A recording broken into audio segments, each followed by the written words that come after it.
May kingfisher, 5 types naman ng kingfisher. May mga parrot po dito, Helmina.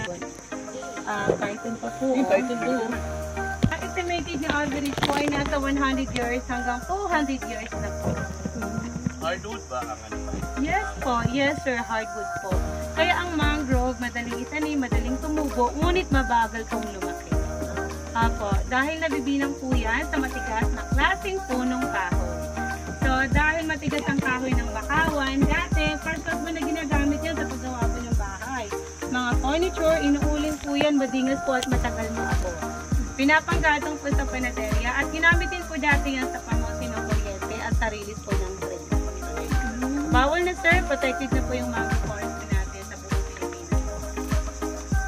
Bawal na po talaga magputol ng bakawan. Yung mga dahon ba niya may mga benepisyo rin?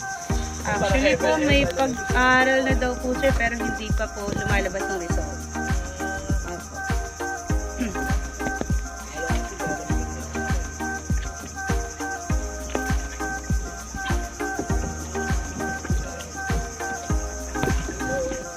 Good morning! Then, before naman po in the Philippines, ay meron tayo 500,000 hectares po ng mangrove forest. But then, according to the last of the year 2000, ay nasa 120,000 hectares na lamang po ng mangrove forest yung natira. So, halos nasa 380,000 po yung nawala. So, yung dahilan po, pinutol para gawing bahay, furniture, uling, panggatong po ng kuryente.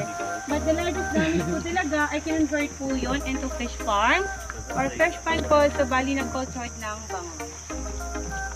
Then, out of 120,000 hectares of mangrove forest in the Philippines, 48,000 hectares po ay dito na po matatagpuan sa probinsya ng Palawan. So, yun po, the province of Palawan is the biggest mangrove forest in the Philippines.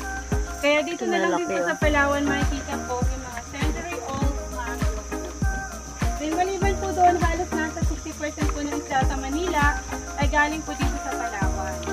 Dahil yung isang hektaryang mangrove forest po na tulad nito ay nakakapag-produce ng isla ng nasa 1.08 tons of fish bawat taon.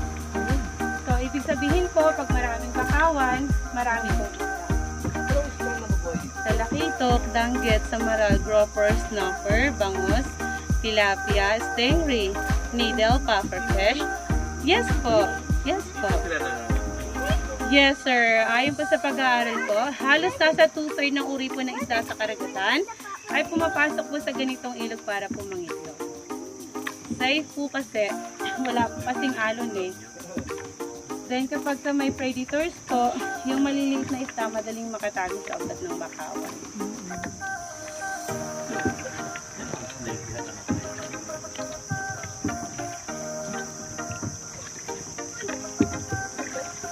Din yung mother fish po, pagkatapos na ng mangitlog, babalik na po yun patungo ng dagat. Din yung mga eggs naman po na naiwan dito, pag nagpisa na po yun after 4 months, saka na po yun babalik patungo ng dagat. Kaya dito po bawal po mangisda. Kahit yung ating mga indigenous people po, is bawal po mangisda. Kasi nga po diba, kadalasan mga isda sa ilog buntis, ang papayagan po kasi natin mangisda mga tao, maraming isda po yung mawawala. Pero pwede naman po sa dagat.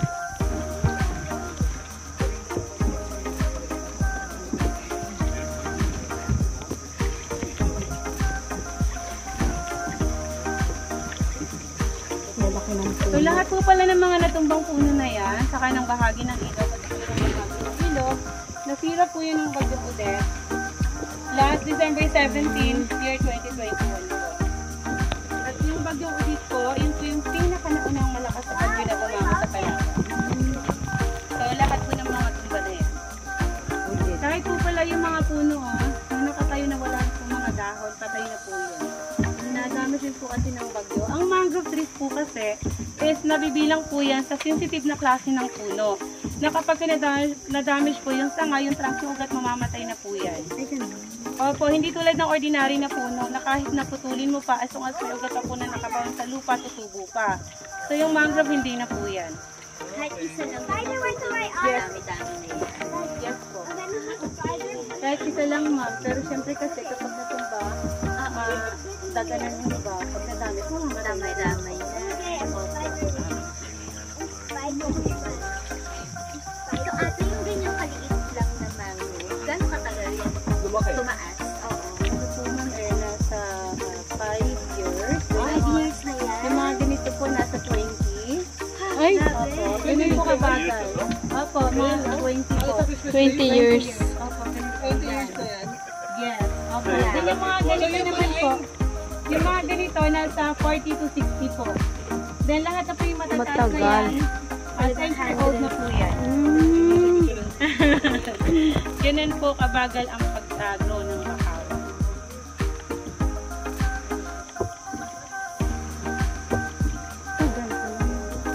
Lubagin nga niya, ito sa'yo. Kasi ma'am, sa isang buwan parang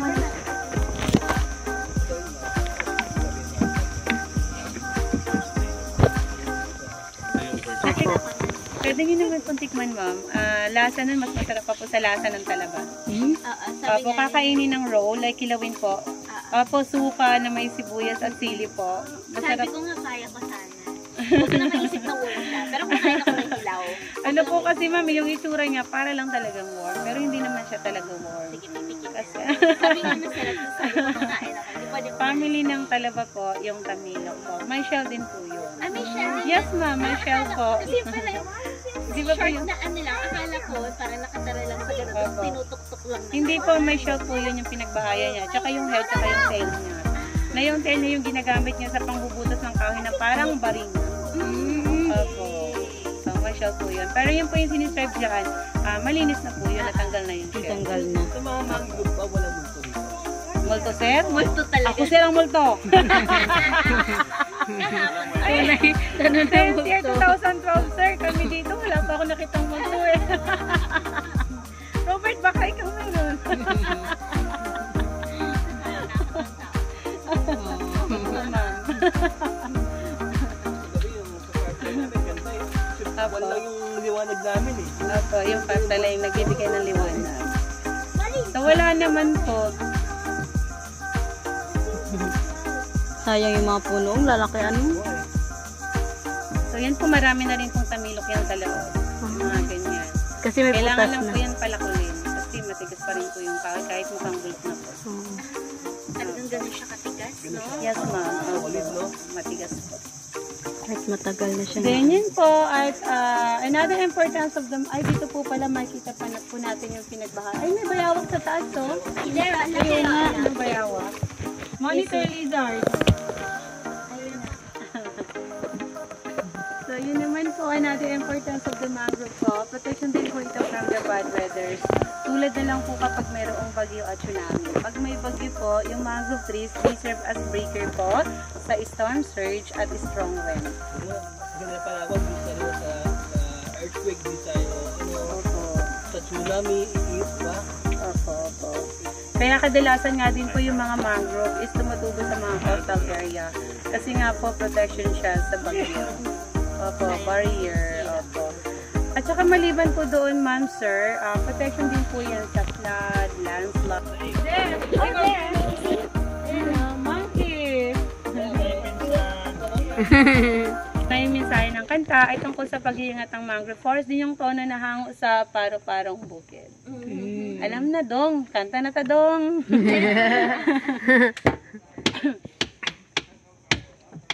Halina o hirang sa barangay Kabayugan, ating masilayan na iibang bakawan.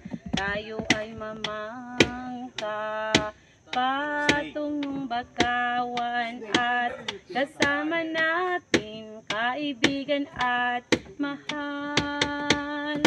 Bakaway paramihin, tayo ay magtanim sa itlogang isda, puna ng pagkain, wag itong putulin, bagkus ay mahalin, isda't alimango ay dito nang galing. Tamilok na masarap, uy, Uy, hipon na mailap. Uy, talabang malasa.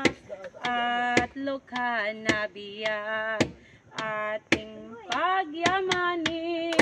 Yamang dagat natin. Tulong sa mahirap. Sa bakawan galing. Tamilok na masarap. Uy, hipon na mailap. Uy, talabang malasa. At lokha na biyak. Ating pagyamanin. Yamang dagat natin. Tulong sa mahirap. Sa bakawan galing. Maraming salamat kaibigan.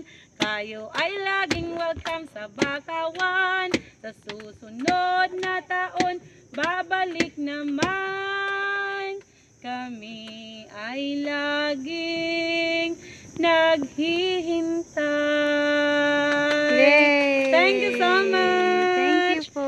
So it is all about mangrove therapy.